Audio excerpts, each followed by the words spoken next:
Okay, so I can hide this. All right. Well, good evening. We're right at 6:31, and we don't want to keep anyone longer than we have to. Thanks for coming out on a summer night in August. This is the August meeting of the El Dorado Hills Area Planning Advisory Committee. Chair John Davey, Vice Chair Tim White. I believe Vice Chair John Raslier might be at the Marshall Hospital event tonight. Secretary over here, Bill Jamaica. And I don't see our other Vice Chair, Brooke, but she usually comes in virtually. So we're getting going tonight. So we have guest speakers tonight and some minor project updates. So we're going to go ahead and get going with that. As we begin our meetings, the first things we always do is call the meeting to order, which we've done. We adopt our meeting agenda. Are there any recommended or suggested changes? Okay, that's easy. We don't have to vote it, we just talk it out. So the first opportunity we have tonight is for public comment for matters that are not on our agenda. So if you have anything you'd like to address that's not one of our agenda items, we'd ask you, I got to remind everyone, including our speaker site, these microphones are in the room. We have one on the stand there. If it's green, you can talk. And this is not for in the room, it's for our Zoom recording so people on Zoom can hear us. So if you're going to speak publicly, we ask you to get to one of these and just speak loudly for the room. So with that, are there any public comments in the room tonight? Chief is ready. You're green, right? Yes, sir. All right. Good evening, everybody. My name is Dustin Hall. I'm the Support Services Deputy Chief, and I come up to give you a quick update. You guys use this room quite a bit and quite often. And I think it was about 2 meetings ago, I gave an update to the AV situation that we have in this room. So you guys get the luxury of having it, as well as those who are attending virtually. We have done the RFP and gone through the process. We do have a company that we're going to be recommending to the board, which will occur next week at the board meeting. And with the board's approval, then we'll move forward with that. The companies that we had 3 companies overall that proposed to bid on the project. And they all gave us timelines in between 8 and 12 weeks, depending on when they can get the products with whomever we go to. So hopefully by towards the latter part of the year, when somebody's up here speaking, they don't have to yell at you. You'll be able to get it, and it'll actually go to the speaker, so you'll be able to get that as well. But I'm happy to take any questions if you guys have anything. If they not, can still yell at us, though. they still yell at you. That's fine. So it's just the luxury and the benefit of being up there. Chief, I'll just add that the upgrades is being funded through grant money. So portion of it is being funded through grant money through the county. So that's always good to get money from a grant, because then other monies can be spent on safety issues and stuff like that.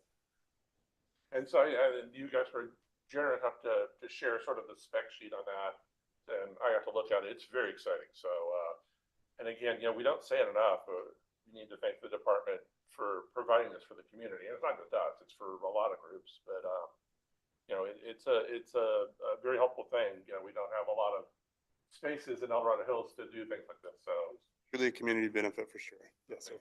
All right. Is it going to make the room unusable at all?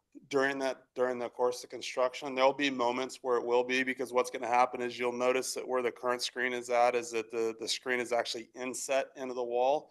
And what we're going to be doing is we're going to be furring or moving that wall out so it's flush. And then the screen that's there will be a new LED screen, and it'll go all the way to the ceiling, so everybody in the back can actually hear it as well, or see it a lot more clearly. So when you're going through that, then there'll be new speakers put in, new mics put in, and that's such. So there may be a time frame, and what we're actually trying to work through, as well as like when we're having board meetings, that in that the meetings will not be disrupted. But if they are, we have our training classroom, which is down in the business park, that we've already identified that if we have to have like APAC meeting or a board meeting, that room down there also has Zoom capability, so we can still be fully functional. So that we'll have an option for you guys should that need arise. It should not be your primary consideration, but thank you. It is a consideration though. So all awesome. Right. Thank you. Hey. Good evening. My name is Wayne Lowry. I hadn't really planned to speak tonight, but it occurred to me a quick update. I'm on the County Parks Commission representing District 1, And we just finished a 3-year process of updating the master plan for the park system for the county. Most of it was done in-house, so it wasn't a very expensive thing, but we did do a community survey where we spent a few dollars on that about 2.5 years ago. So a lot of the results in that master plan are because of the survey we did countywide. Park system for the county is much different than I experienced with community parks and neighborhood parks and so forth. Regional efforts and the Rubicon Trail and the American River rafting industry and so forth. So it's been an enjoyable experience and training for me. So, and likewise, if you have any questions, I'd be happy to answer them. But it's online, so you don't have to go get a 250-page copy of the document. You can go through and just read the pages you want. Thank you, Wayne. Thanks for being here. I know that you're just returning from a trip, so.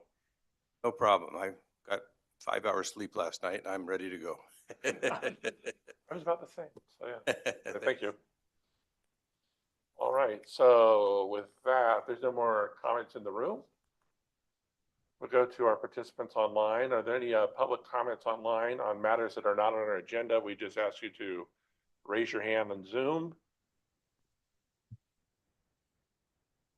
Seeing none. All right, we'll move along. Well, this is normally, we also remind people when we start our meetings, how do you become a voting member of APAC? You work on a project review, an ad hoc, a subcommittee, participate in some function here. And if you think you don't know how to do a review or the process that we take, listen, you might have a better idea than we do. So if you're interested in working on any sort of project review, you can go ahead. Our main email address is on our website. It's on, and then our email address is for the officers is at the top of the agenda. So if you have any questions, you can try to rush us at the end of the meeting. I will forget. So, but an email is best. So we appreciate anybody who wants to participate in that fashion. So moving ahead, this is normally when we hear from our supervisors, typically District 1 Supervisor Greg Ferrero and District 2 Supervisor George Turnbull.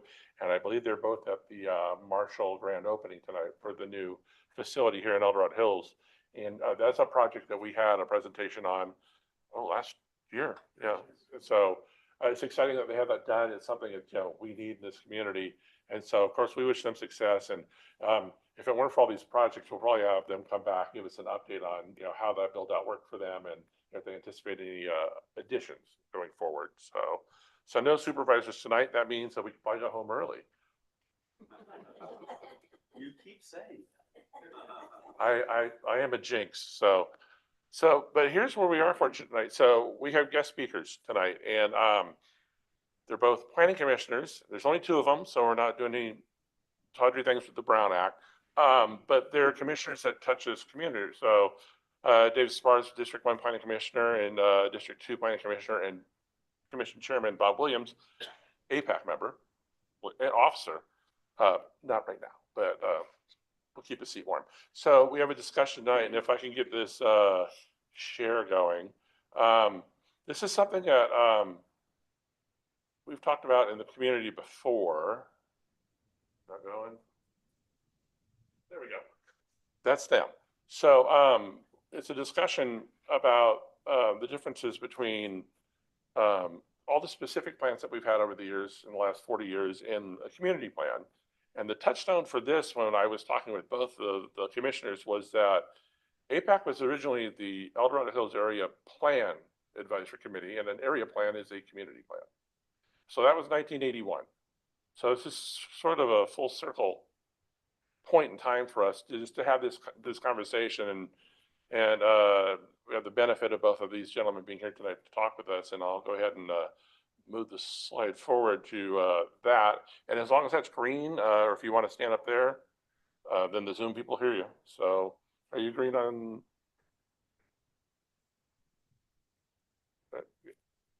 You just push it once. Turn.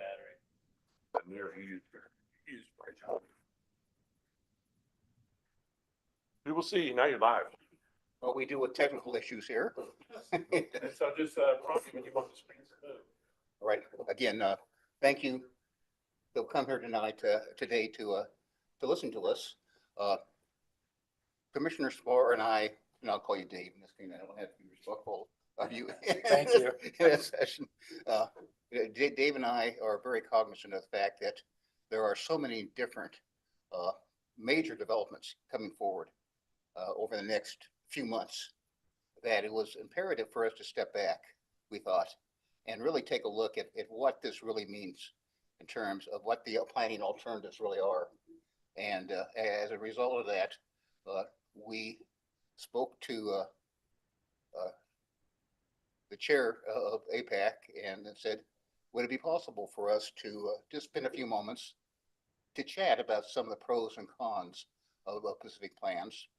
It is our hope that we can then take these kind of messages eventually to the full planning commission, so the county can also take a look at these. We're not, our intent by any means not to get in front of any of the current development activities going forward. Our intent is to educate, to get to input from people, and for us to be able to basically step back and say, before we make these major decisions, are we moving in the right direction? And so this is the whole purpose of this session today, is to basically to deal with that. John, you want to go and advance the slide? You ready? Yes, please go ahead and advance. Okay. Or we're All right. competing there with dispatch. So urgency is like that. Indeed. Okay, well, as you know, right now in El Dorado Hills, we have 6 existing Pacific plans. We have not really had any new Pacific plans come forward, except for the Central Pacific Plan that I think a lot of people, most of us in this room, were very much involved with when that was being brought forward. But that was several years ago. We have not had a new Pacific Plan approved for a great number of years.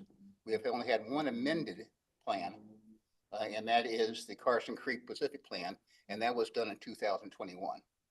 So right now, what we're looking at is before us is we have, as you can see, a quite a large litany of plans and major developments that are on the table coming forward over the next few months, year, 2 years, however long it takes us to get to that process. But I won't go ahead and go through it. You all know it at this point, because this organization is so good at keeping us informed. The one thing that I do want to underscore that, again, the existing Pacific plans exist right now are all in El Dorado Hills. The ones moving forward as on that list are also El Dorado Hills or our neighbor Cameron Park. So, next. So what is a planning commission and what is our roles? That was a subject of a discussion yesterday at the Board of Supervisors. And I would defer to the fact that if anybody's interested in that discussion, you can look at the Board of Supervisors session meeting from yesterday.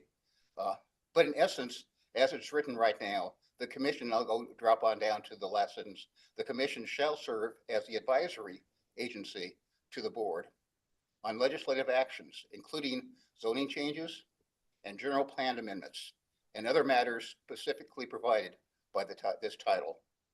And so it's a pretty, it doesn't seem like a very broad-based set of activities, but it turns out when you look at it, it really is. And we take our position very, very seriously in trying to serve the people in the best way we possibly can. Next slide.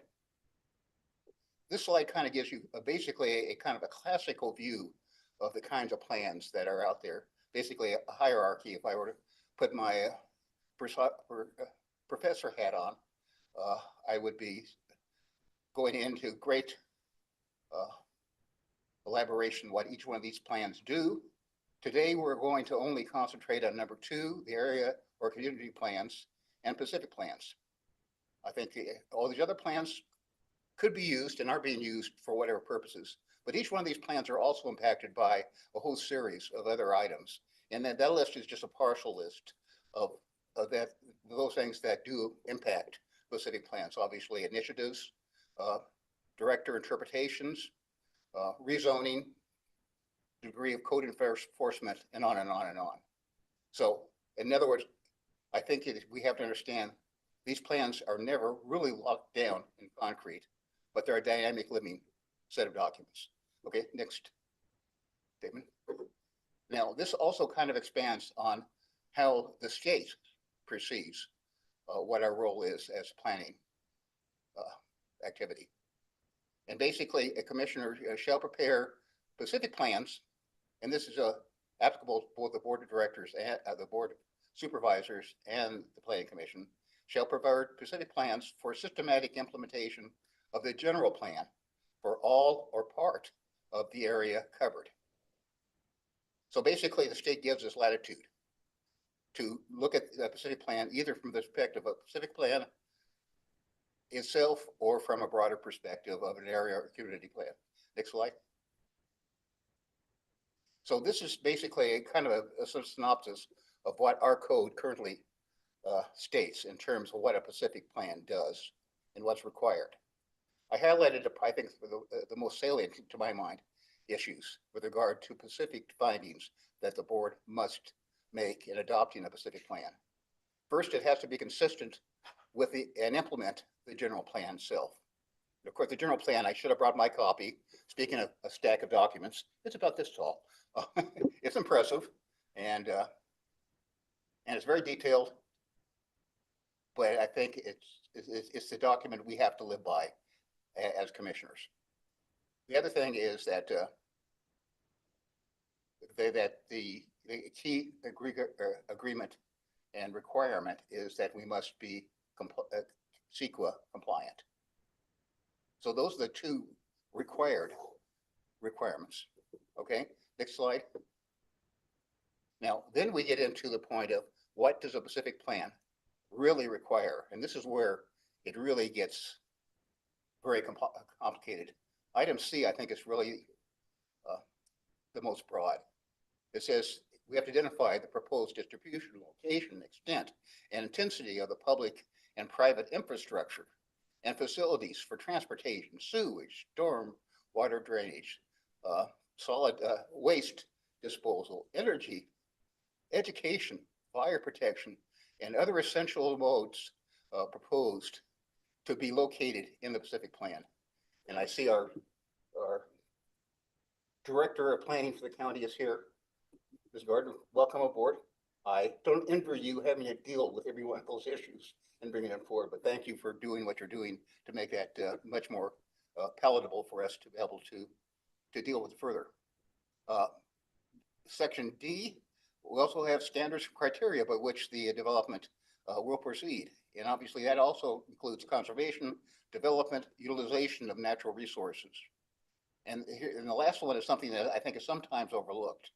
And that is implementation measures, including regulations that exist. And some of these are historic and sometimes incongruent with current realities, but regulations, programs, public works, and financing measures. Again, each one of these things need to be parsed out, looked at carefully, and it looks like, David, and you and I have something to be challenged with over the next few months. Absolutely. Okay, next, please. So I'm going to turn it over to Commissioner Spar to talk about the pros and cons of Pacific plans versus community plans. So thank you for indulging us tonight. This is educational for me, and I'll explain why. I've been here in El Dorado County almost 20 years, but most of my work has been in Placer County doing economic development. I'm a Chico State graduate in both geography and planning and development. First planning job was City of Gilroy, redoing their general plan, and then the town of Los Gatos doing their downtown specific plan. For the 6 counties that I've worked for, mostly Placer County, we had municipal advisory committees. And so to update the general plan, we did it by municipal advisory areas. And so we had 6 different areas we had to update to finally adopt one general plan. So when Supervisor Ferrero asked me to be a planning commissioner, I said no. let's talk about this. And he said, why? I said, well, I got out of planning and into economic development because planning is slow. There's so many regulations. It can be tedious and difficult to get through the process. And the public's always yelling at you. And he came back and he said, well, better they yell at you than I. All right. So I'll do it. I'll try it. So jumped in, and there's no training. I don't go to school. There's no course.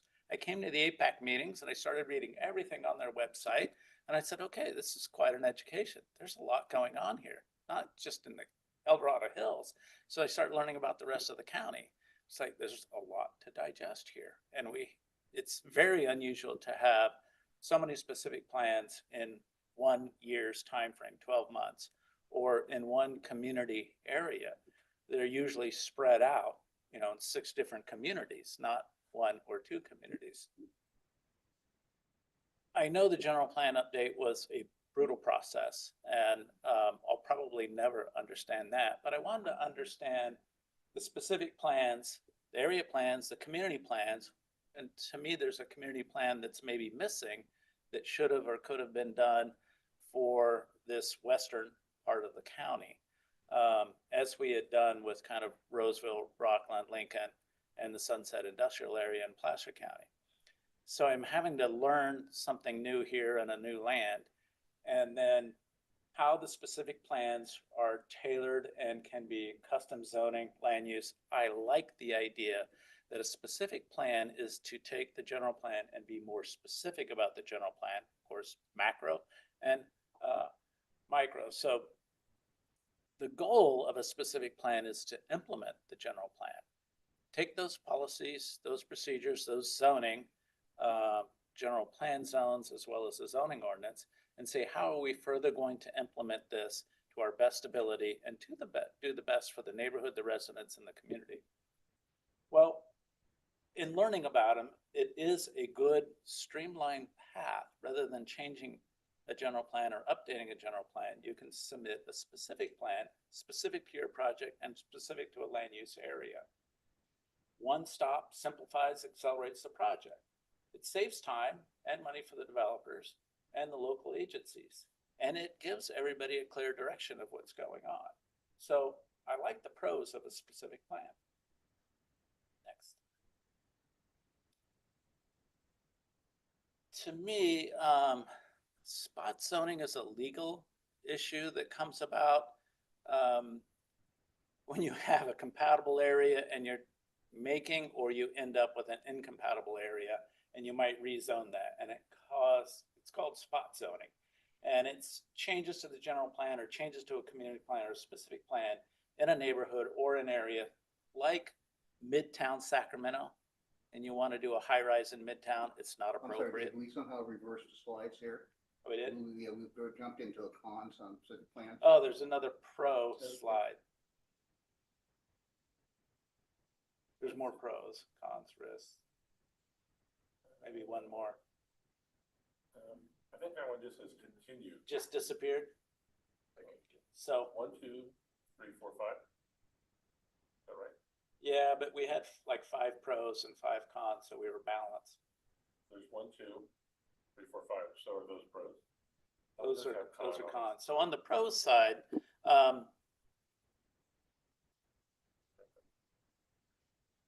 you have a general plan. It might be agriculture, it might be low density residential, and you want to move into higher density residential, more roads, more infrastructure, and more parks. That can be a good thing. How do you implement that, and how do you work that into fitting with the general plan, but not changing the entire general plan? You can do that as a plan unit development, but that's one development. Or you can do an area and you can do a community plan, or you can do a specific plan specific to an area, a subset of a general plan or a subset of a community plan. And it's a fairly quick process compared to a general plan change that can take, well, 2 years to start it and another 2 years to finish it. 4 years, you can get a specific plan done in a 2-year period.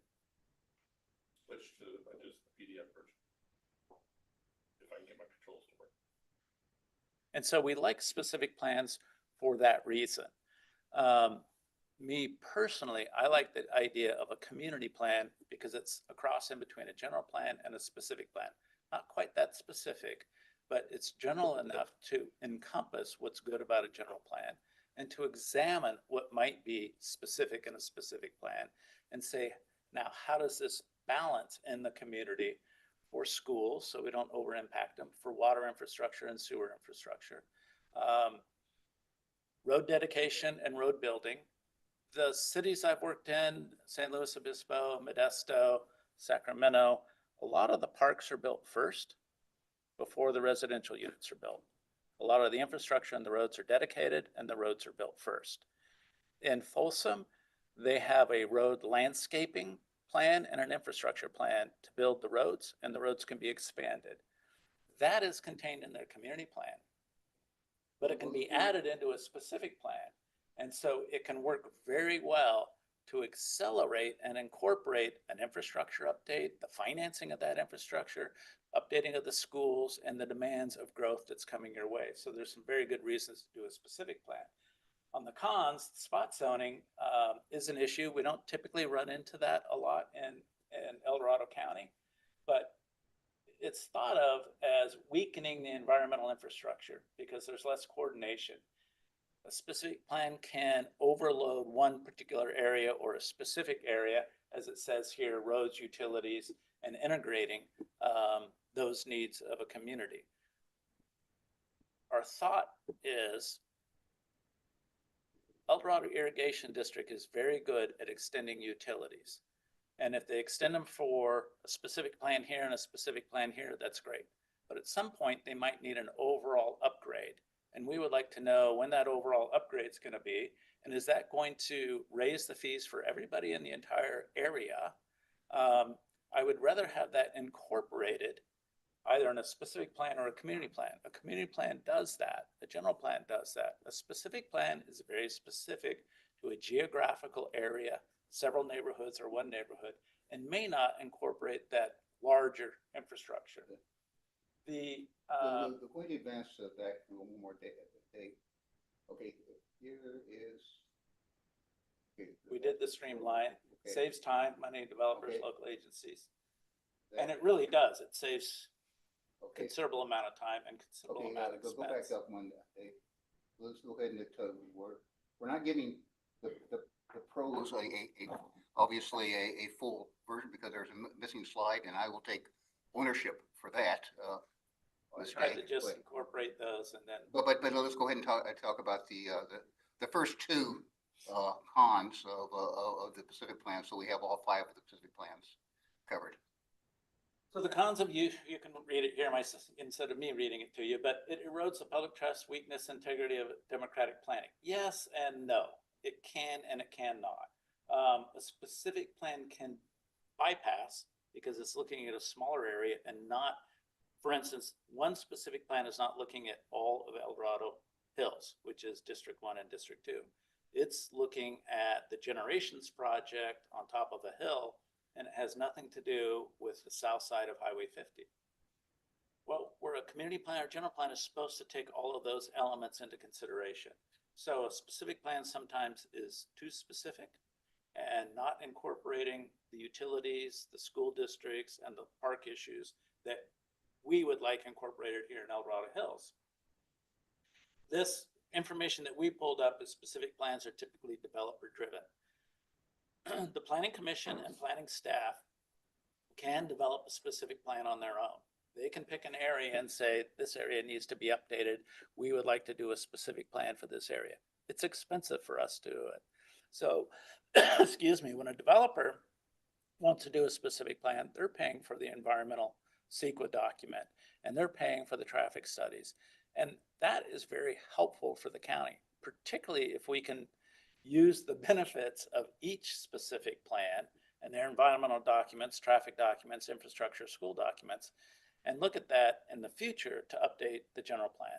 Or my thought is the idea of maybe a community plan, it can be used to update a community plan. So it may be developer driven, but it saves us a lot in costs and in time. And this says the risk of privileging private interest over public good. It does not necessarily do that because it has to go through a public review process, and we're fortunate for that. And the reason we want to do an educational process isn't just to educate me so I can get up to speed in this county. It's to hear from you on this type of process.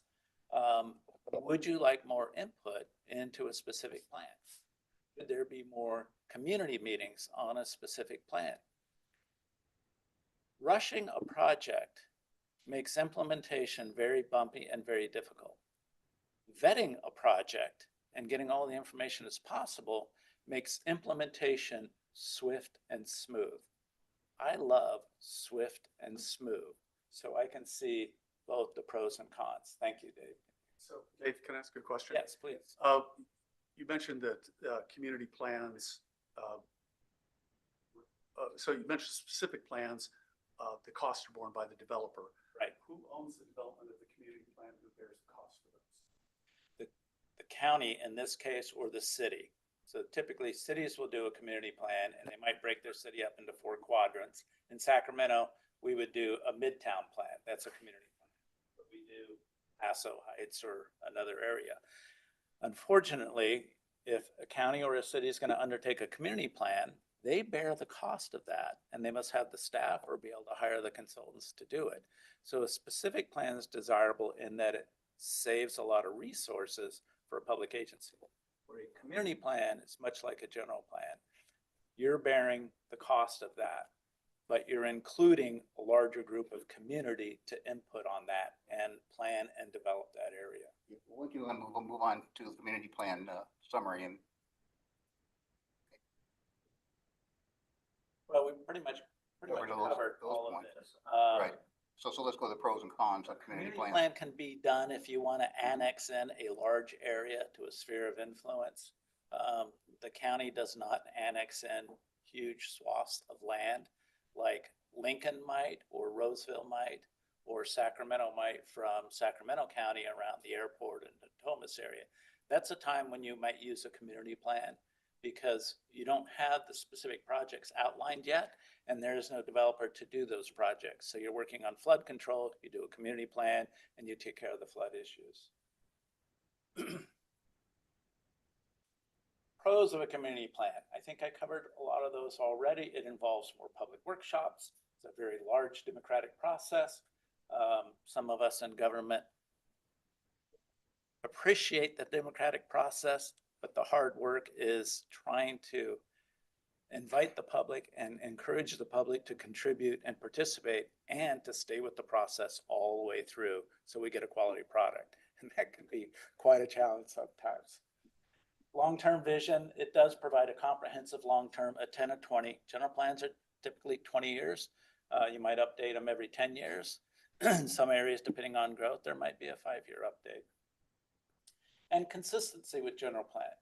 So this is an area, having worked on a lot of general plans and believe in the idea of general plans and taught economic development and long-range planning for Cal Poly San Luis Obispo in the master's program.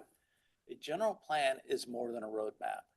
A general plan is a very large macro view of a roadmap of how we want to live, how we want our resources allocated, and over the next 20 years, how we would like to build this out to develop quality and that we're financially stable. Folsom has built out a little fast. Right now, they're not financially stable because of the cost of infrastructure. A county like El Dorado County is spread out. Infrastructure is hugely expensive. Sheriff resources, fire resources, hugely. So a community plan better aligns with a general plan and is a step down of the general plan of being more comprehensive, and then more specific than that would be a specific plan, and then more specific than that would be a plan unit development. Thank you. Next. Community plans typically protect overdevelopment. Now, overdevelopment is a difficult thing to measure. So if we use Folsom as an example, you have north of Highway 50 and south of Highway 50. Is it being overdeveloped? It's being master planned, I don't believe it's being overdeveloped. They're doing a good job. Visually, when I drive past it, it looks like too many homes because I'm used to going White Rock and not seeing any homes. But when I get to Rancho Cordova, I say, you're overdeveloping. You're going too fast. The Board of Supervisors had a split vote on allowing development to take place in the county and not annex into the city of Rancho Cordova. They didn't do a community plan. They allowed a specific plan. It updated the county of Sacramento's general plan, and it's impacting the city of Rancho Cordova. I've worked in communities where we had a community next to us with a specific plan. They failed and they annexed to us, and that was a hardship for our city to take that annexation.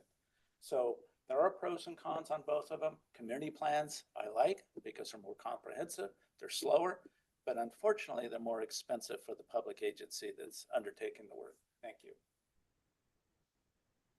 Next slide. So the cons against using a community plan for longer development. It's a very long and slow process, like updating a general plan. It could take 5 years. Typically, it is longer than 2 years and is 5 years, where a specific plan is swift. The rigid framework, once it's adopted, the community plan becomes a hard modified law. Hey, here's how we're doing it. This is voted on. It's locked in. We're not changing it. You're in handcuffs, unless there's a financial crisis or an infrastructure crisis that would change that. So as a planning document, it is a little bit more rigid. Number 3, the potential of NIMBY influence, if not carefully managed, can look exclusionary, and the outcomes, if you think of Vacaville and the new town that is proposed there, that could be a community plan, very large area. It has a lot of pros and cons. Right now, it doesn't have a lot of positive feedback on it. So you get the influence of the community people and the ranchers wanting to fight you, not understanding the plan. It doesn't seem to be comprehensive enough. So if you look at a specific plan, you're taking a small bite, you're breaking it down, and you're explaining it well in detail. A community plan, you're taking a big bite and you're explaining a little bit of it because you don't quite know how it's going to build out. There's opportunity for it to build out a little bit differently. Next slide. So to use a community plan to change zoning, typically they're only used to change zoning when you want to update a community general plan and it's too expensive to update the general plan. You might pick a section or an area and want to update, say, District 1 of El Dorado Hills and do a community plan just for that district because it's less expensive than updating the entire general plan. It encompasses the entire community. It's limited in its detail. You're trying to get as much public input in as possible. What can happen and has happened in my experience is we don't get the public input. We get a community plan done. It's not really what people want. It's not really what they envisioned. And now we're stuck with a community plan and in the zoning. So now it's more difficult to implement that because you really didn't have the consensus that I was talking about earlier. So without consensus, implementation is very difficult. And that's what can happen on the limited detail is you have less consensus or less understanding. Next. We have a lot of planning challenges. I'm challenged.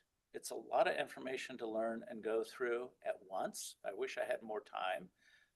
It's like feeding from a fire hose. I think from what I've seen, I'm seeing well-written plans, well-researched plans. They're using good environmental principles and practices. But having multiple projects, it makes me wonder is what's the best tool to update? Are we fighting timelines? Are we fighting infrastructure? Do we have enough infrastructure? I'd like to know how the schools are doing and handling the impact of growth. Is there a balance of school districts, a balance of parks, a balance of roads, bike paths? I don't quite have a handle on that. I'd like to know from the audience tonight how you feel about that and, you know, should be reviewed and what should we deliberate on? How do we reach consensus? what is the total impact proposed from a general plan, which you really don't get into the impacts. You feel as though this is consensus, they're large, broad land use, they're 80-acre parcels, and they're gonna remain 20-acre ranchettes, and it won't be high-density development. The specific plan comes along, and they're 5,000 and 8,000 foot lots. It's very high density. It changes the general plan as we're supposed to use it as a guidebook or a map or a roadmap to get down here where we should be doing the land use planning. And you want it to be consistent and compatible. You're telling me to follow the general plan, you're telling me to follow zoning ordinance, and now this is going to change everything that we're thinking about. Is there some way to get in between to get more information and more consensus? Yes, talking to you tonight, hearing from you tonight, inviting the community in, having broader review of both how does this fit with the general plan? How does this one specific plan fit with another specific plan? Are they compatible or do they impact each other? Are there conflicts that need to be resolved? Can one more of the proposals be treated as community plans?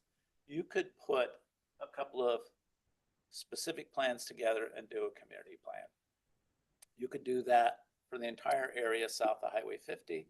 It'd be very compatible to do that. You could look at the Bass Lake Road area and Town and Country and say, this could be a community plan. How does it fit with the Serrano specific plan, which really is a large community plan that has components of a specific plan? So I think there's a lot to digest here. There is a lot for me. I don't know a lot of you. Most of my time and work has been spent out of the county, commuting to jobs in Monterey and Fresno and other areas. So now that I'm retired and have some time here for the supervisor to abuse, I'd like to learn more from you guys on your thoughts and your wishes on how should we do a good job for this part of El Dorado Hills. So I have a couple of questions. So the benefits of a community plan seem reasonably obvious for all the pros. I'm not clear on the timing. You said the general plan takes 4 years or so to update, but then you said a community plan can take 5 years to develop. Community plan, you'll have to do the environmental documents. You're gonna have 2 years to kick it off. You're gonna have another 2 years to finish all the documents. So you're pretty much into a 4-year process on a community plan. And then you have to bear the cost. Whether it's an update to the general plan or building of a community plan, 4 years. You can do either or. So you can update the general plan. You don't need a specific plan or a community plan to do that. Okay. The experience I've had in Placer County is we do community plans. We update the community plan for Granite Bay, and that fits in and updates the general plan. So we take 6 or 7 or 8 or 9 community plans from Lake Tahoe to Granite Bay. When they're all finished, and it's finished over a horizon of years, maybe 8 or 10 years, then you combine those into an update of the general plan, or the community plan can update the general plan as you go. So you have 2 different options to do that. So the heavy lift is the creation of the community plans, And but then it makes it easier to develop Right. the. And for the county, they didn't have enough money to update the general plan. So they phased it by doing several different community plans. So that was one way to spread out the cost. With El Dorado County, we don't have a lot of funding and resources, and we don't have a lot of staff. So we contract for some of the staff services. And it's a benefit to have a specific plan, bear the cost of preparing those documents and presenting them to us. So it's expedient. It's a great process to get through the planning process, but it doesn't necessarily update the general plan. It takes the general plan and concentrates the general plan into this one specific area. My concern is we're losing some of the elements of the general plan, and we need more of a review of how does this specific plan complement and further enhance the fulfillment of a general plan.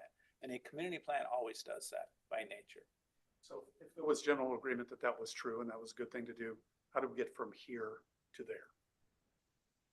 Mostly lawyers, guns, and money. So, In that order. yes. Supervisor Farrell asked me that question. I said, I don't know that I would ever get a community plan in this county. Right now, we don't have the resources.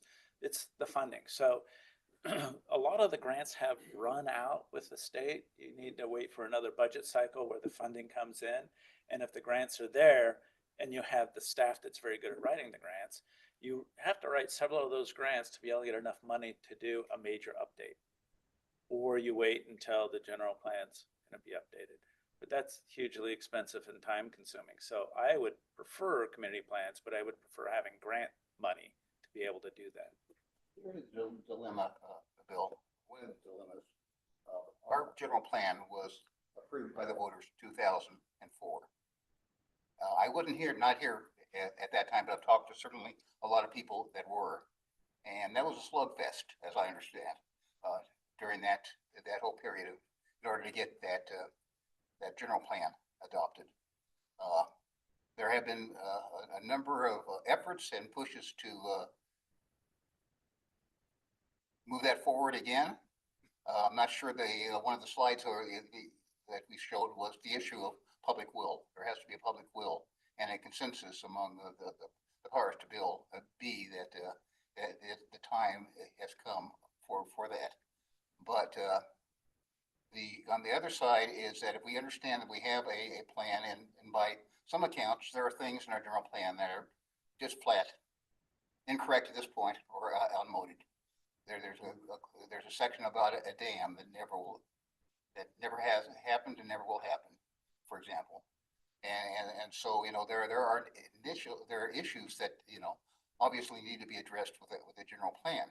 By the same token, we have a unprecedented number of Pacific plans now here in front of us. And so the real question I have, as a commissioner is, as I go through each one of these plans and make recommendations to the full board of supervisors, am I, in essence, I would say, gutting the general plan in that process? Or is this consistent with the general plan by doing it in this fashion? If we end up having a series of 6 to 8 Pacific plans approved over the next 5 years, where will that take us in terms of the general plan when it does come time to look at the general plan? It's not an easy, set of balancing act to deal with right now, but it is a challenge.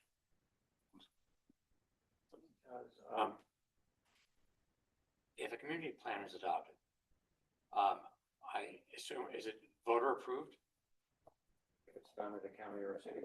It's approved by the Board of Supervisors. Yes.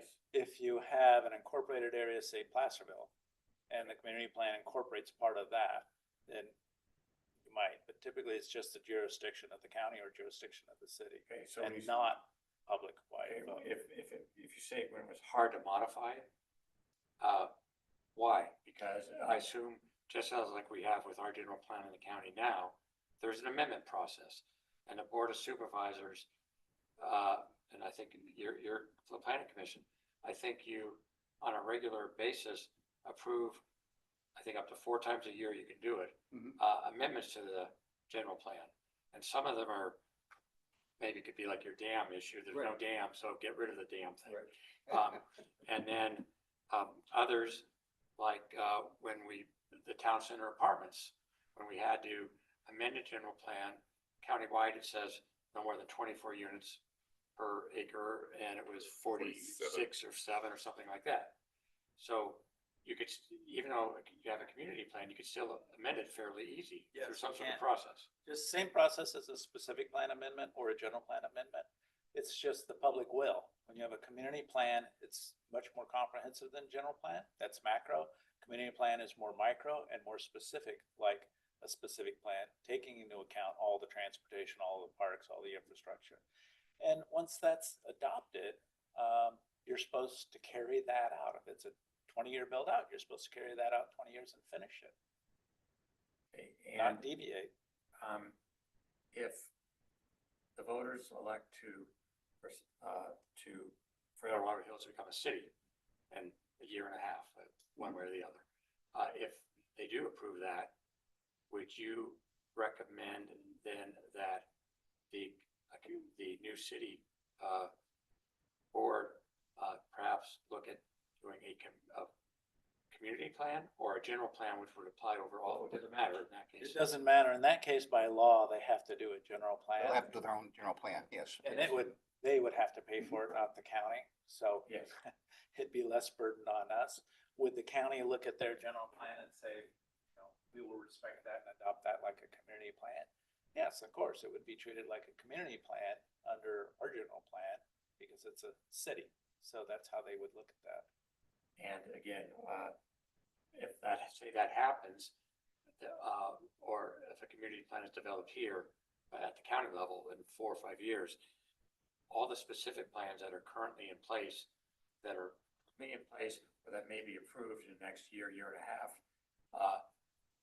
does that change those? That they still are in place, and They're that still in place. whatever developers Yeah. have, They're they voted still on, have. they're still in place, even if it takes them 20 years to build out. Yes. They're still in place, and likely what would happen is you're gonna use the environmental document from one specific plan and another specific plan and adopt those as your community plan update or development of the community plan, because it's less expensive to do so.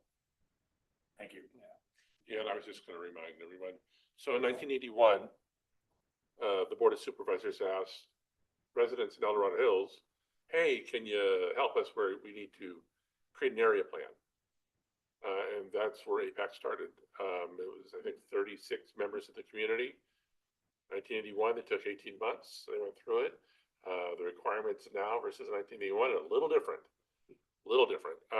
When you look at specific plans like the ones that were approved in the late 80s and in the early 90s or the mid 90s, they are a much smaller document than what we deal with now, when we deal with thousands of pages, and those documents are maybe hundreds in some cases. So that's the thing. We know that, you know, obviously in that time frame it could be done. We have elements of things that we're discussing in the county. I know this is a bad budget time for the county last year, this year, probably another year. But we engaged in a process. We have fits and starts with the design standards that I want to say in 2018, we started the local community design standards. And, you know, that kind of fell apart. There was a second shot, I think, and COVID hit. So that didn't happen there. But we had members of APAC that were participating in that process too. And we have that going on again now, but it's very narrow and very limited to commercial and to multifamily design standards. So, you know, is there an opportunity to open that up to something else? I don't know if there's money to do that. Can they touch stuff? Can they, I don't know, but I don't think it hurts to hear it as long as we're not spending money on it to do it at a time. But it's a good discussion to have. And you guys highlighted it about the number of specific plans in Dorado Hills. And I think I have it on here. Sorry. The area plan and community plan are virtually the same thing. Same thing, yeah. So, so we had the El Dorado Hills Salmon Falls area plan, and right after that, 6 years later, we have the Northwest El Dorado Hills specific plan, which is primarily west of Francisco and north. And then obviously the El Dorado Hills specific plan, which is, you know, everybody says it's Serrano, but it's Serrano and more. It's Town Center, it's Town Center West, it's right over here along Saratoga. So, so that was 1988. Bass Lake Hills Specific Plan 1995, and that was among like 40 different property owners. And the reality is that, yeah, it was approved, but you know, 40 different property owners, it's hard to implement. Plus, they had no water, and they didn't annex into EID until much later, and it was updated in 2016 as those development agreements were running out. The Carson Creek Specific Plan in 96, Valley View in 98. I think one of the first, I think we were at the Bridalwood Clubhouse when we talked about East Ridge coming back, and their EIR was 20 years old. Their development agreement did expire, and they did a new development agreement with a new CFD a year and a half ago, and then obviously Promontory. So we have a lot of them coming at once. It's much easier to do one of these every few years than it is to do 3 of them in 1 year. So it's tough, and so it's just something that, you know, as a community, you know, we're engaged in looking and see what's possible, whether incorporation is something that's fiscally possible, and whether the, you know, residents are in favor of that. So there's a lot going on, but this is still, an important discussion because I know the board had started to talk about more than a year ago, talk about a general plan update in some fashion, whether it was a refresh or a full update. The dollars aren't available for that sort of process right now. So, so maybe this is something we can entertain, maybe not this year, but maybe it's something we should be talking about and see what's possible. Maybe incorporation doesn't go through in a year and a half or 5 years. If we have a community plan and incorporation goes through in 10 years, well, they can adopt that. And, the first year, I think that they will work with the general plan of the county to begin with anyways, so. But here's the challenge, John. all the- I feel relatively certain that we will get to the point where we have to make a recommendation yet this next year on multiple Pacific plans. Yes, And so by the time we really come to the conclusion of what the will of the people is, it is going to impact what the new city of El Dorado Hills will look like. If that were to happen, or if it remains unincorporated, it's still going to impact. I mean, I look at your list here, just for example, the Carson Creek Pacific Plan, near and dear to my heart because that's where I live.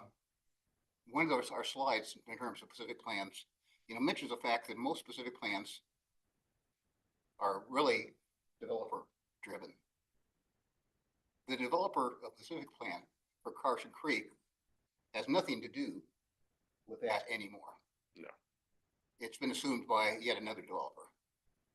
We're also seeing a similar kind of situation with Bass Lake Hills, for example, and the amendment that is going to be before us. Who's the controlling a developer on that? And then you also mentioned the issue of, I'm throwing out a lot of things. The contrast or the difference between a development plan, a development agreement and a Pacific plan. They don't coincide in terms of years, in terms of implementation, in terms of ownership, or whatever else. A developer plan is made between the developer and the governmental body yes, that has now agreed to it. Whereas a Pacific plan, quite often, there's no relationship after so many years. yeah, and that's always the challenge too, because specific plans are generally here, they're very large projects. We talk about, nobody wanted sidewalks in El Dorado Hills in the 1980s, and that's fair because it's conceived sort of as a more of a semi-rural. The reality is we're a suburban community, and when we approved a project for 6,000 homes, we changed that. We flipped a switch. There are some small developments that happen in those years in between. Bridlewood Canyon's 400 houses.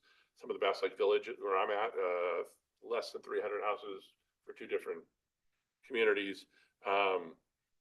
So yeah, when it's a specific plan, it's for big projects. I mean, there's not a lot of small projects that follow a specific plan path. There's an important point to make with a specific plan. You are gaining the entitlements to build that specific plan out, pull permits. With a community plan, you're still having to apply for the project within that community plan, like you do with a general plan. You're not entitled to do all of your development. And that's why it's called specific plan, is you have specific entitlements to do your development. And you're entitled to do that with, as long as you don't make any changes. Yeah.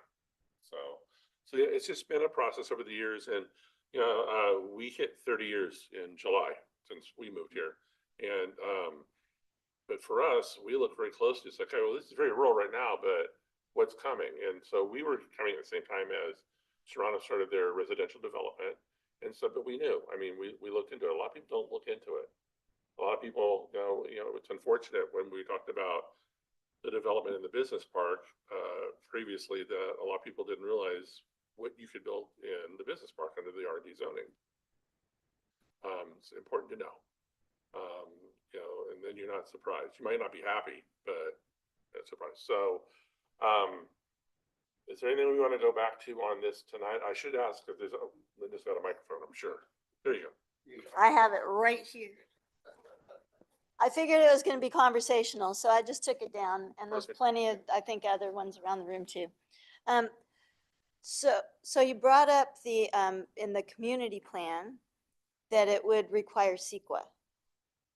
If we looked at a community plan saying, we're gonna take things as the general plan basically has it laid out right now, but then further clarify standards associated with things, right?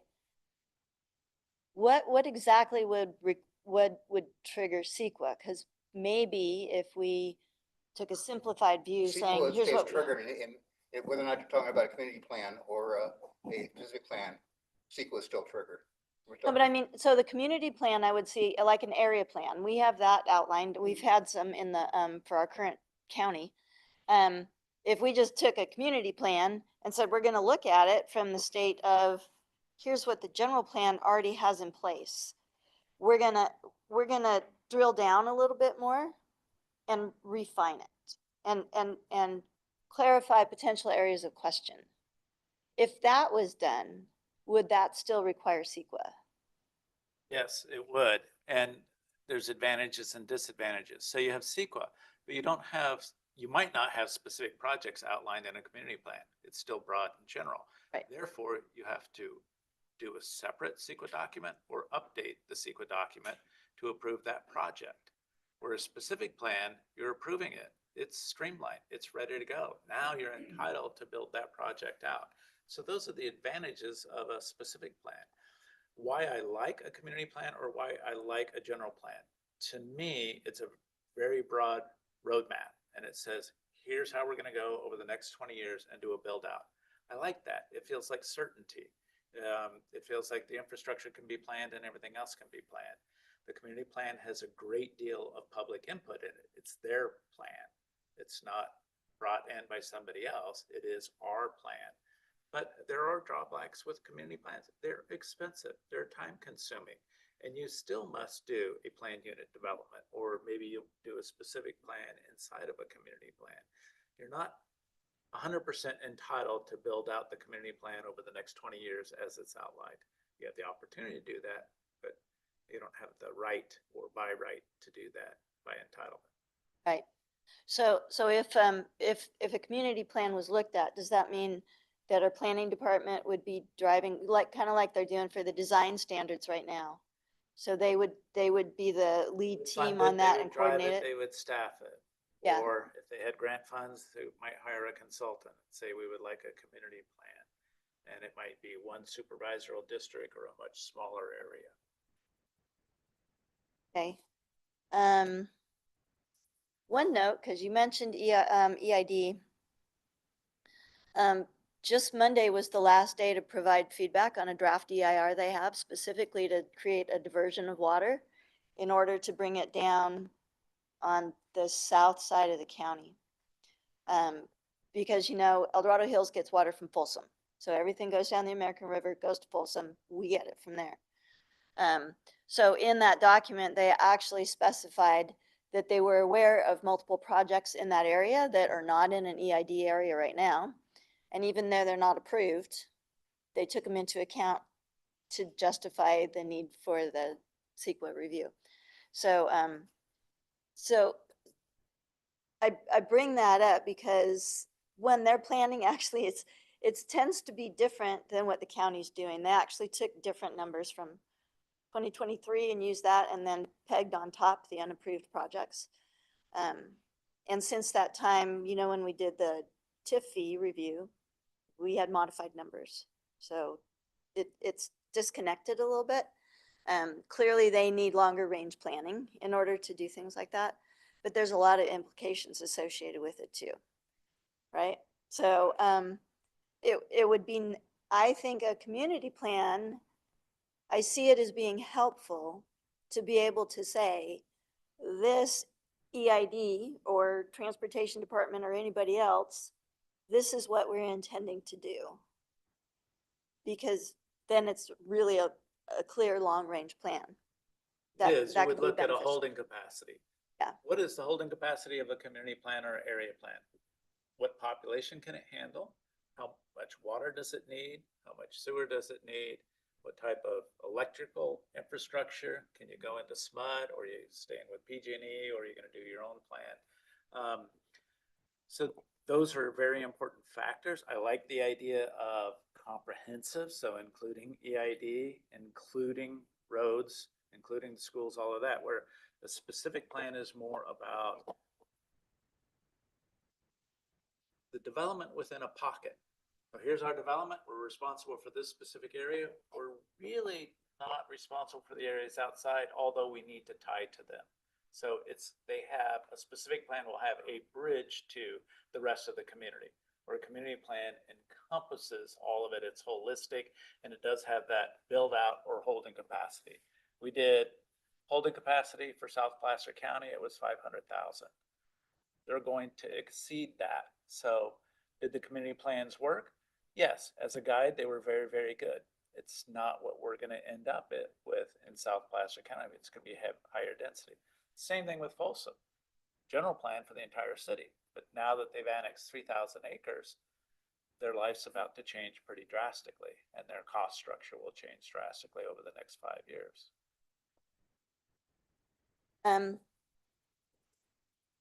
Anybody else want to go yet?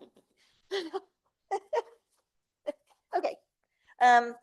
Okay, so we went over the resources. The comment about the public interests, private interests over public good. It was stated that a lot of things go through the Planning Commission and Board of Supervisors, but there are actually a lot of things, once those specific plans are done, that go directly between Planning and Building Department and the developers themselves. We just hit one of those a little while ago with Serrano, and learning the fact that they deeded the right of way of Silva Valley going towards Green Valley to the county instead of covering it as they were going to in their specific plan originally. So those things do happen. So in a community plan, will it go in front of the public if something like that comes up? So developer comes in and said, we decided that we were going to do this one little section a certain way. And the developer comes in and says, well, I can do it, but actually cost-wise, it doesn't make sense for me to do this part of it. Is that reviewed by the public, or is that It is reviewed by the public, but in the community plan, it's going to dictate what the developer can and can't do. It is not developer driven, it's community driven. So it is taking the general plan down a couple notches, focusing it in to a specific area of the county or a specific area of the community, and saying, here's how the build out's going to go, how long it's going to take, what it's going to cost, and here's how all the pieces fit together. So you're not going to change that or amend that unless it starts the process over again and you want to do a large amendment. The specific plan is different. You're gaining your entitlement so you can go forward and not have to go back through the review process or amend that process. okay? So if again, thinking of community plan, just putting in more detail associated with the general plan, right? If we wanted to make a modification to something like more clearly defining floor space within a building for a warehouse and make it a very specific percentage associated with other activities going on, we would be able to do that in a community plan? Typically, you wouldn't get to that level of detail. A floor area ratio might be outlined in a planned unit development, or it could be outlined in a specific plan for commercial, retail, and those things, where just square footage or lot size would be the residential equivalent. Probably the development agreement also would be the key. So Development agreement is an entirely different animal, Right. and I don't know what the stripes look like on that, so I wouldn't be able to Right. describe it to Right. you. Right. Well, because currently floor area ratio is defined by the county, right? And so I was just wondering if we had the opportunity to refine that in a community plan. And you can actually do whatever you want. So the community plan can Whatever be I a want. large specific plan, very large specific plan, and it can be a very small general plan. It is in between. I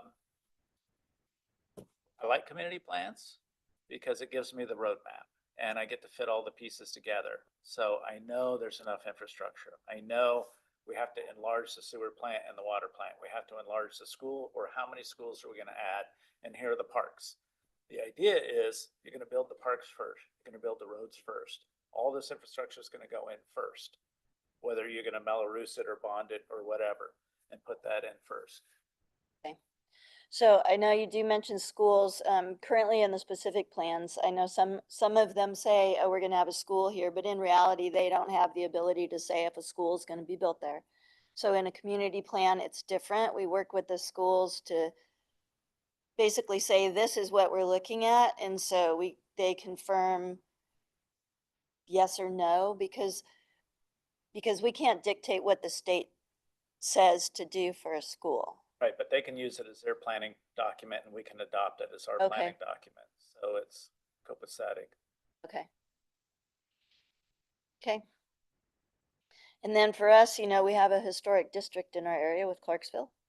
So would still be able to make sure that that's all. Overlay, so that Yeah. can mean an overlay in a Yeah. specific plan, a community plan, a general plan, a city. Okay. Dan, you look like you're getting ready to, yeah. Oh, there we Good. go. So first of all, thank you very much for the presentation. It was super helpful. And yeah, it was just really great. Just a couple thoughts. So I grew up in Pleasanton, California in the East Bay, and they called themselves the City of Planned Progress. And I don't think it was a misnomer. Like, they had a plan and they did it. They built a giant sports park well before there was a need for a giant sports park, and they grew into it, right? And I think the biggest surprise to me when we moved here, my wife grew up here, but when we moved here about 13 years ago was, and I realize this is awkward to say to the planning commissioners, but the lack of planning. It just seemed like everything was transactional. We were hopping from one project to another project without a vision for the project of El Dorado Hills, right? And I think the presentation tonight answered some of the why, like how that came to be, right? It was a series of these specific plans rather than a community plan or a broader look. And I think it's obvious why the developers favor the specific plans, right? I mean, no clearer indication than that they're paying for it, right? They wouldn't be paying for it if it didn't benefit them in a significant way. And I think the fact that it locks in entitlements for 30 years, we're still working on the specific plan from 30 years ago to build out Serrano, right? But does it serve the broader community? And I'm not so sure.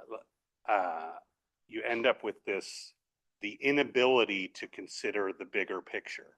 Each specific plan gets reviewed on its own merits, and you have a limited, so you're going to have these 5 coming before you in the next couple of years, and you're going to be looking at each one individually, not necessarily cumulatively.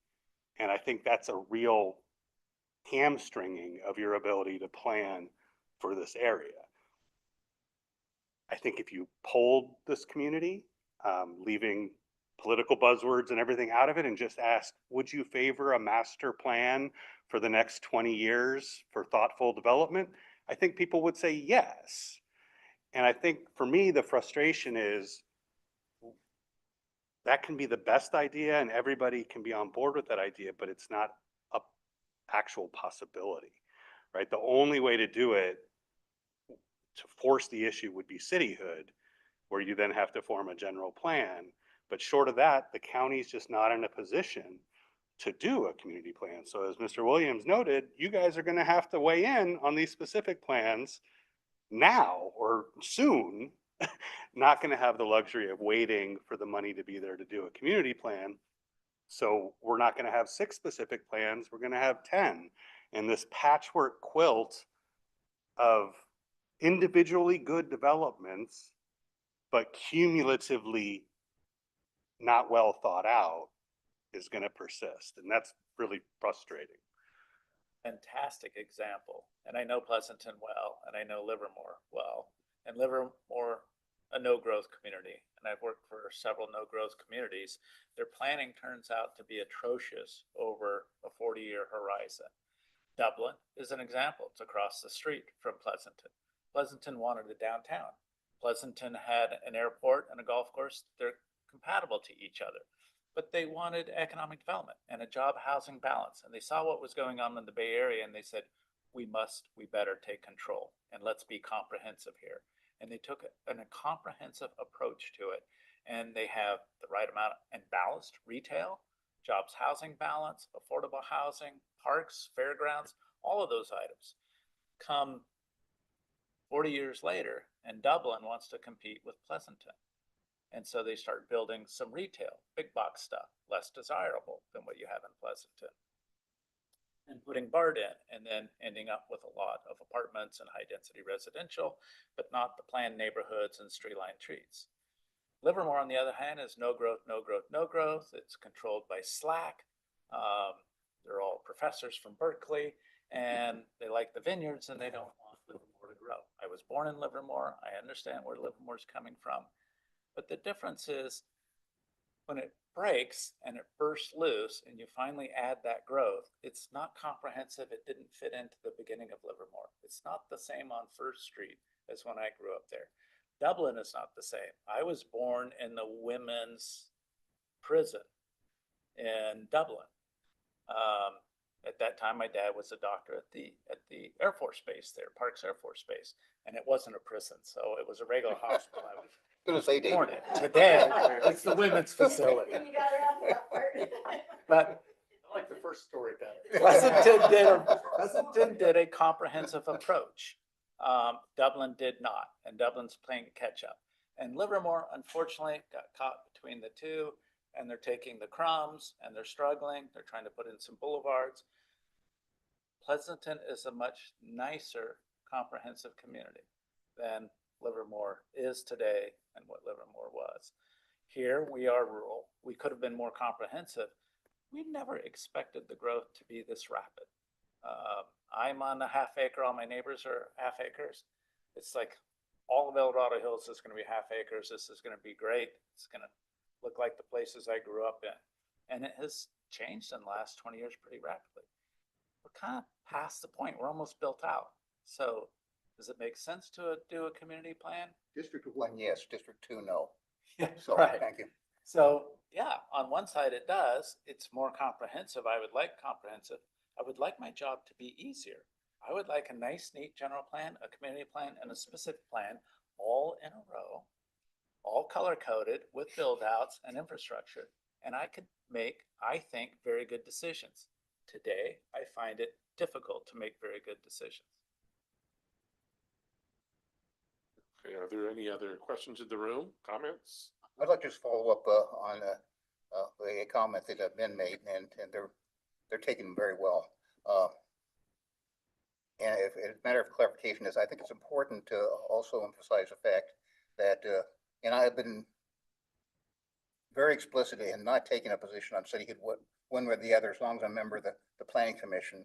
I will not take a position on that front, because I believe that some of the things coming before us at commission will impact the new city if it were to happen. And then so, but I think it's important that as you develop your approaches, your plans to LAFCO and whatever else, you'd also understand that there are 6 specific plans that right now will impact what that city looks like. There are 6 EIRs that exist, and those all have to interplay with your EIR, environmental impact reviews. And I would encourage, and personally, I would very much welcome the community involvement on anything that we bring forward to our commission. And our emails are listed. We're always available for a comment and whatever else. And you don't have to wait until we have it before the commission to get our ears. But again, I encourage everybody to get involved now and not later, because the train is moving. I don't know if I'm gonna be able to stop it or anybody even, and I'm sure I don't want to stop it. It's cranking and it will have impact, so be cognizant of that and please participate. That's all. So if there's nothing else in the room, I look online, there's no hands online. Then I guess you guys can take the rest of the night off. But no, thank you.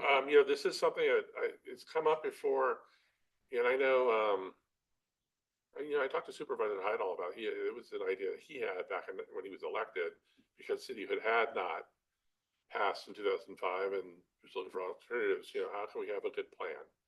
How can we be thoughtful about it and not have this piecemeal patchwork approach to how we do things? But reality is, the economic environment here, that's sort of what dictates what we're doing.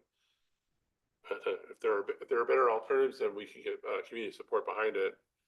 Maybe it doesn't have to be a big community plan like you're describing. It could be elements, or we could take parts of specific plans and use their EIRs to inform something else. I'm a believer in baby steps. Maybe Yes. this meeting, maybe the first step in getting people engaged and saying, is there a better way to handle it? So thank you again for the opportunity to speak. Well, thank you both. It's one of my favorite movie quotes. What about Bob? It's I'm doing the work. I'm baby stepping. So, all right. So with that, we'll move forward here. I'm going to throw this thing back on the screen, and you got to hear me talk for a little bit. I'm waiting. Okay, we're very quick tonight with the rest of these matters. We had anticipated Costco to ask for time tonight, and then they came back to us very late and said, "Hey, we can't do August." So they will be here in September, unless they tell us in September they can't do September. But they want to get in front of the community and talk about their project. So and Costco is it's a big project. It's controversial to a lot of people on both sides. And we really don't want to have that project here with another project, because then they sort of, they take the air out of the room for each other. We want to be thoughtful about how we look at these projects, what's pros, and how we make our advisory findings. So Costco next month, but this month we're just going to talk about, we had a great presentation from Creekside, their specific plan.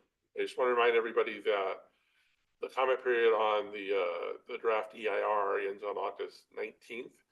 And I know we were having conversations in here on how we're going to schedule our time. I guess we'll be busy this weekend. And but we've had a tremendous amount of outreach from Wynn, and George and Gene are here tonight. It's a big project, but it's a lot smaller than it had been intended. And they've had a lot of feedback from the community and have really tailored the project based on what the community has said, and that's before any sort of review at the county or even here at APAC. So in our draft EIR comments, so this will be comments on the draft EIR. We won't be providing a finding of support or conditional support or anything like that. We're just going to say, hey, here's the draft EIR. We have questions or we have a comment. And then when it comes back with the final, obviously we'll enlist the community to help us provide those findings and say, hey, this is what we see. Can they've done a great job reaching out to us, and it's been an ongoing dialogue. Can we make this the best project for the community and for their purpose too as developers?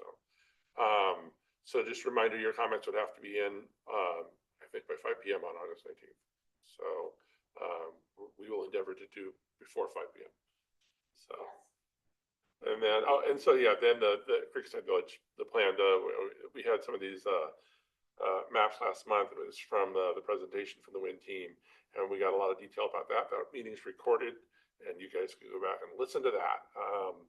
And again, this is sort of the dialed down project that they're preferring and what they're bringing forward. So, and then we talked last month about the significant lower number of traffic impact versus what the R&D zoning would allow for now. So all things that we like to hear.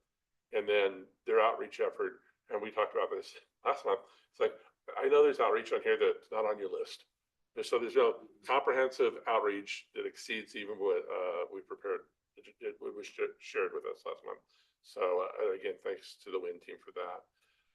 And then we usually touch on this at the end of our meetings, just our laundry list of projects that are under review right now. Marble Valley specific plan, there was a partial recirculated draft ER. We did provide comments on that. It was June 23rd. Lime Rock Village, we had comments prepared, or I had them prepared, and then fell ill that weekend and didn't get them submitted on Monday, but they're very much in line with the Marble Valley comments in terms of what that recirculated draft ER came back with, in terms of some of the environmental and some of the fire and some of the recreational. Town Country Village, I kept close touch with them. They've been another group that's been very engaged with us. I probably 9 or 10 times we've talked to them since 2018. They think they're very close, and again, we had kind of expected they might be able to make this meeting this month. It could be September, October. We'll just wait and see what their timeline comes out to. And we just talked about Creekside Village. Costco scheduled for September.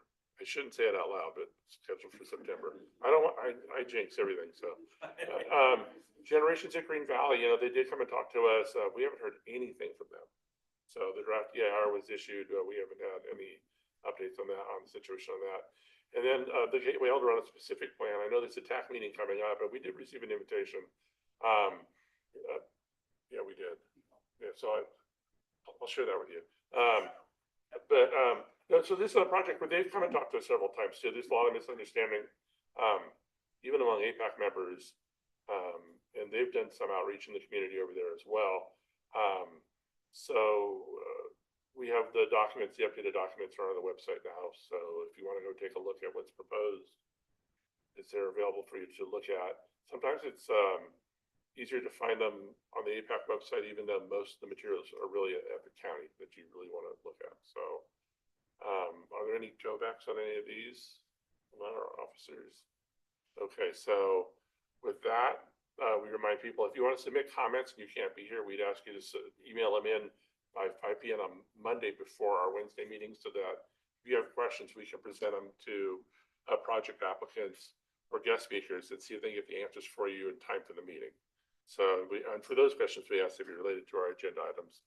And then our next meeting is Wednesday, September 10th, 6:30 p.m. right back here in this room. Thank you guys for spending an evening with us here. Not so hot today, so that wasn't too bad. And again, thank you for DH Fire for allowing us to use the room again. So with that, I think we're adjourned.